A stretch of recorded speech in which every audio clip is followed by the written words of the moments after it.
बिस्मिल्लाहिर्रहमानिर्रहीम। कुतुब अहादीस की इकसाम। आज कुतुब अहादीस की इकसाम में जो किस्म हम पढ़ेंगे वो है मौजम।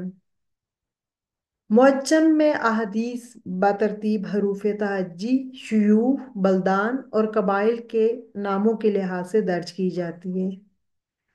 अब इसको ज़रा हम आसान लफ्ज़ों में समझते हैं।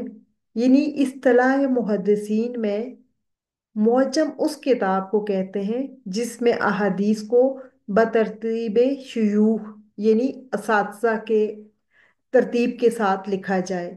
और फिर इन शुयूख की तरतीब भी तीन लिहाज से होगी। सबसे पहले तरतीब वफात के लिहाज से, यानी वफात को देखा जाएगा, पैदाइश नहीं, जो उनके साथ डेट लिखी होती है वो वफात की होती है। फिर नंबर दो पे तकवा और इल्म के लिहाज से। फिर तीसरा क्या है, हरूफे तहज्जी के एतबार से।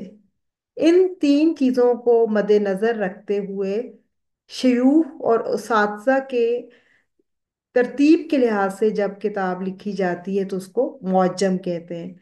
और इसमें सबसे मशहूर जो किताब है वो इमाम तिबरानी की किताब है, मुअज्जम अल कबीर, मुअज्जम अल औसत और मुअज्जम अल सगीर। मुअज्जम अल वसत भी कहते हैं या मुअज्जम मुतवसत।